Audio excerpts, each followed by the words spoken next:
Assalamualaikum warahmatullahi wabarakatuh. Perkenalkan, nama saya Oktavia Wahyu Utami dari kelas Ekonomi Syariah J semester 6 dengan NIM 401190295. Video ini digunakan untuk memenuhi tugas mata kuliah Perekonomian Internasional. Untuk yang pertama, yaitu membahas tentang konsep kepemilikan faktor produksi dan teori Heckscher-Ohlin. Teori HO menjelaskan bahwa penentu utama dalam perdagangan internasional yaitu perbedaan berbagai faktor produksi antar negara. HO berpendapat bahwa perdagangan diawali dengan menggunakan perbedaan berbagai harga antar negara secara spesifik. Penyebab perbedaan harga ini yaitu perbedaan proporsi dalam menggunakan faktor produksi. Kenyataan ada faktor spesifik pada perusahaan atau industri.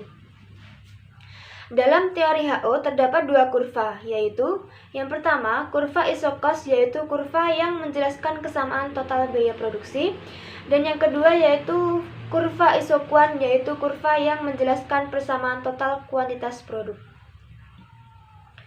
Pembahasan selanjutnya yaitu tentang skala ekonomis dan persaingan tidak sempurna dalam perdagangan internasional.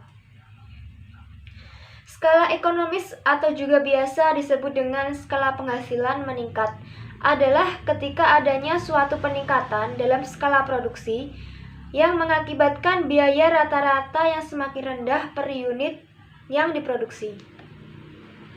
Implementasi dari skala ekonomis yakni produksi massal dalam jumlah besar justru mampu menekan biaya produksi per unit.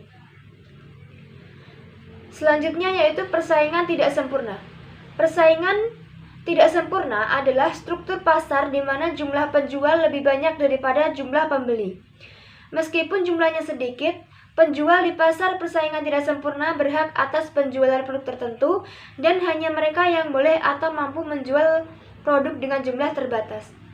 Hal ini menyebabkan terjadinya ketidakseimbangan dalam penentuan harga produk di pasar. Pengaruh perdagangan internasional. Perdagangan internasional berpengaruh terhadap perkembangan ekonomi global dan bahkan ekonomi domestik.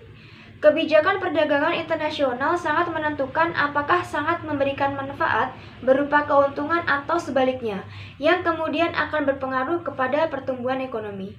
Pemberlakuan tarif dan non-tarif sebagai suatu kebijakan perdagangan tidak hanya membawa kepada penentuan manfaat dan keuntungan, tetapi secara otomatis dapat mendorong pertumbuhan ekonomi dan meningkatkan produksi produk domestik.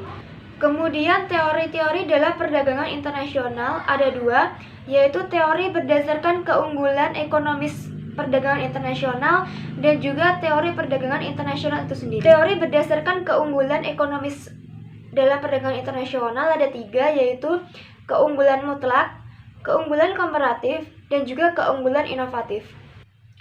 Dalam teori perdagangan internasional ada 5. Yang pertama yaitu teori reciprocal demand, yang kedua teori merkantilisme, yang ketiga teori Heckscher-Ohlin, yang keempat teori permintaan dan penawaran, dan yang terakhir yaitu teori Van for Surplus.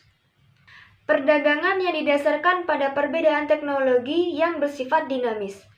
Suatu perdagangan yang memiliki teknologi yang lebih maju tentunya memiliki keuntungan, yaitu yang pertama, peluang besar dalam menciptakan produk-produk bernilai tinggi, mampu mengembangkan produk-produk baru baik dengan metode modifikasi maupun penyempurnaan, serta produk yang dikeluarkan sesuai standarisasi.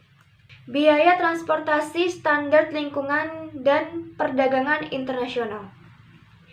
Biaya transportasi ternyata memberikan pengaruh langsung yang sangat besar terhadap perdagangan internasional, yakni dengan meningkatkan harga atau komoditi yang diperdagangkan, baik itu bagi negara pengekspor maupun bagi negara pengimpor. Di samping itu, biaya transportasi juga memberikan pengaruh tidak langsung terhadap lokasi penyelenggaraan produksi dan pusat-pusat industri secara internasional. Di antaranya adalah biaya transportasi dan komoditi-komoditi yang tidak diperdagangkan, kemudian biaya transportasi dan lokasi industri, serta standar lingkungan hidup, lokasi industri, dan perdagangan internasional. Adapun cara untuk mencegah persaingan tidak sempurna dalam perdagangan internasional, yang pertama yaitu strategi pemimpin pasar atau market leader, strategi penentang pasar atau market challenger, strategi pengikut pasar atau market follower, dan strategi relung pasar atau market nicher. Pembahasan selanjutnya yaitu ketepatan dalam memahami hubungan pertumbuhan ekonomi dan perdagangan internasional. Pertumbuhan faktor-faktor produksi.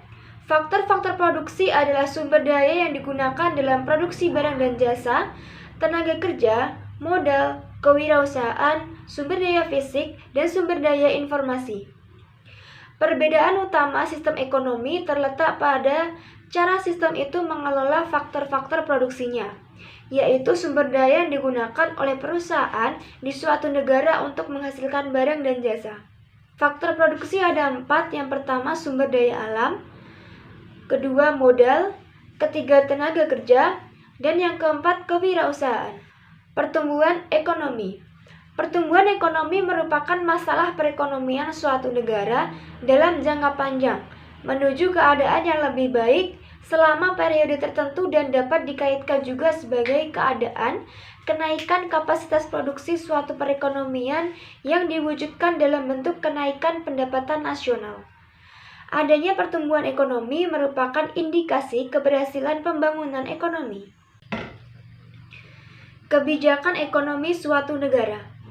Kebijakan ekonomi makro secara garis besar dibedakan menjadi 2, yaitu kebijakan fiskal dan juga kebijakan moneter.